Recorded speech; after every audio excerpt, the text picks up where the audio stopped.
नमस्ते, प्रणाम, हार्दिक अभिनंदन। आप सुन रहे हैं सूत जी बोले। इस वाचक कन्या का नाम इशिता है। और क्या आपको ये पता है कि भगवान विष्णु का श्री राम के रूप में इस धरती पर प्रादुर्भाव सिर्फ और सिर्फ राजा दशरथ की बड़ी पुत्री शांता की वजह से हुआ था।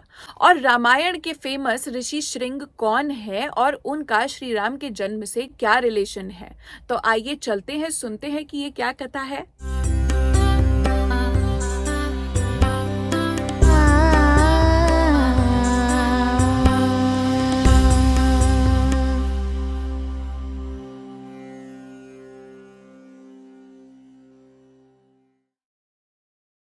वाल्मीकि जी की रामायण में ये बताया गया है कि राजा दशरथ 60,000 वर्ष के थे जब उनको ये सौभाग्य प्राप्त हुआ कि उनको कोई पुत्र हो। और ये सिर्फ पॉसिबल उनकी बड़ी बेटी शांता की वजह से हुआ था। क्यों?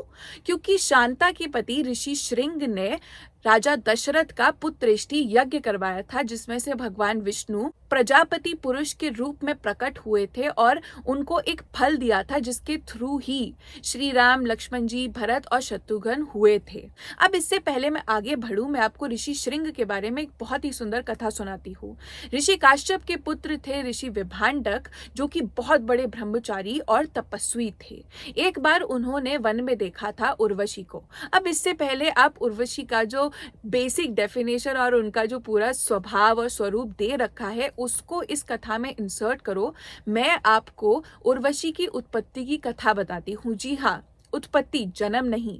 जब भगवान विष्णु ने नर नारायण मुनि के रूप में अवतार लिया था तो इंद्रदेव ने उनकी तपस्या को टेस्ट करने के लिए बहुत सारी अप्सराओं को उनके पास भेजा था। उन अप्सराओं को ये घमंड था कि इन मुनियों ने अपनी तपस्या के चक्कर में सुंदरता तो देखी नहीं होगी जीवन में, तो हम जाकर इनकी तपस्या को यूं भंग कर देंगे। जैसे ही वो सारी स्त्रियां अप्सराएं वहां पहुंचती हैं और नारायण मुनि की तपस्या को भंग करने की कोशिश करती हैं, तो नारायण मुनि अपने तेज से, अपने तप से अपने उरु देश को छूते हैं, यानी कि अपनी थाई को छूते हैं और उन अप्सराओं के सामने उनकी रियलिटी की सबसे सुंदर इमेजिनेशन बनाकर खड़ी कर देते हैं, जो कि थी उर्वशी। क्योंकि वो उरु देश को छू कर प्रकट हुई थी, उनका नाम था उर्वशी। अब जैसे ही विभांडक ऋषि उर्वशी को देखते हैं तो वो उनकी शारीरिक संरचना या फिर उनके शरीर को नहीं देखते। यूजुअली कथाओं में ऐसा ही बताते हैं कि जैसे ही किसी अप्सरा को देखा वैसे ही वो बहुत ज्यादा ओवरवेल्म हो गए। बट ऋषि विभांडक खुद इतने बड़े तपस्वी थे, जैसे ही वो उर्वशी को देखते हैं तो वो नारायण मुनि के तप से बिल्कुल कनेक्शन में आ जाते हैं।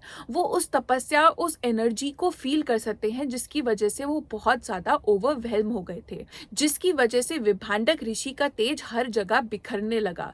जैसे कि हमें गूज बम्स आते हैं, हमें फील होता है ना कि अंदर से कुछ बाहर की तरफ निकल रहा है, वैसे ही उनका तेज हर जगह बिखरने लगा। अब उर्वशी चली गई जहां वो जा रही थी और ऋषि विभांडक अपने आश्रम चले गए।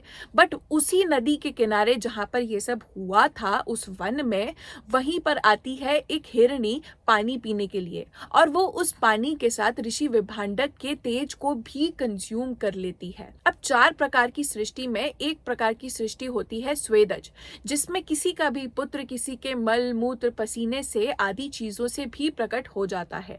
जैसे ही वो हिरणी उनके तेज को कंज्यूम करती है, उस हिरणी को एक बालक होता है और वो हिरणी उस बालक को वन में छोड़कर चली जाती है। अब ऋषि विभांडक आते हैं उस वन में और देखते हैं वहां एक बालक है, तो उस बालक को देख के बहुत सरप्राइज्ड हो जाते हैं कि ये बालक का शरीर जो है वो तो नॉर्मल मनुष्य जैसा है, पर इसके सर पर सींगों का श्रृंगार है। इसी वजह से वो उसका नाम रखते हैं ऋषि श्रृंग। और ध्यान के थ्रू ऋषि विभांडक ये पता करते हैं ये और कोई नहीं, उनका ही पुत्र है। तो वो उस बालक को लेकर अपने आश्रम चले जाते हैं और उसको बड़ा करते हैं। अब पैरेलली राजा दशरथ की यहाँ उनकी बड़ी बेटी का जन्म होता है, जो कि थी शांता। अब जब शांता होती है तो राजा दशरथ के परम मित्र राजा रोमपद, जो कि अंग राज्य के राजा थे, वो उनके पास आकर कहते हैं कि मित्र देखो, हम संतानहीन हैं, हमारे पास कोई भी संतान नहीं है, तो अगर तुम शांता को हमारे घर भी रहने दोगे, इसको वहां पर बड़ा होने दोगे, तो हमारे घर में भी थोड़ी सी खुशहाली रहेगी और हम सब प्रसन्न रहेंगे। तो राजा दशरथ ऑब्वियसली मान जाते हैं, क्योंकि राजा रोमपद उनके भाई जैसे होते हैं। अब शांता अंग राज्य में बड़ी होती है। जैसे ही वो बड़ी होती है तो अंग राज्य में 12 साल का अकाल पड़ जाता है, हर जगह पर सब कुछ सूखने लगता है, अनावृष्टि फैलने लगती है। तो राजा रोमपद को कोई बताता है कि इसका सल्यूशन बस यही है कि आप ऋषि श्रृंग को अंगराज्य लेकर आओ।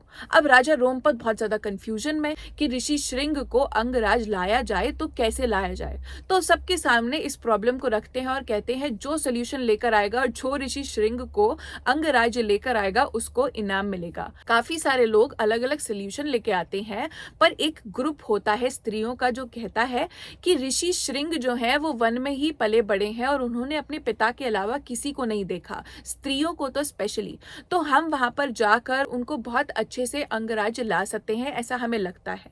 तो राजा कहते हैं ट्राई करके देख लो। जैसे ही वो स्त्रियां प्रोसेस में होती हैं ऋषि श्रृंग के आश्रम में जाने के लिए, उनको डर लगने लगता है कि अगर ऋषि विभांडक को ये पता चल गया कि हम क्या करना चाहते हैं कपट से, तो वो कहीं अपने तप से हमको भस्म ना कर दें। फिर भी वो डरती डराती जाती हैं आश्रम पर, और जैसे ही ऋषि श्रृंग उन स्त्रियों को देखते हैं वो उनकी सुंदरता से, उनके सौंदर्य से इतना प्रसन्न होते हैं कि वो अपने आश्रम में बिठाकर उनकी पूजा करते हैं। सोचो कि कोई कितना चरित्रवान हो सकता है कि वो उन स्त्रियों को पहली बार देखते हैं तो उनके सौंदर्य से इतना प्रफुल्लित हो जाते हैं कि वो उनकी पूजा ही करने लगते हैं। अब जैसे ही ये होता है तो वो स्त्रियां आपस में बात करती हैं कि ऑब्वियसली ये सारा प्रसंग ये अपने पिताजी को बताएंगे। अगर इनके पिताजी सुबह आश्रम पर मिले तो हम इन्हें नहीं ले जा पाएंगे, बट अगर नहीं मिले तो फिर हम इन्हें कल ही अंगराज्य अपने साथ ले जाएंगे।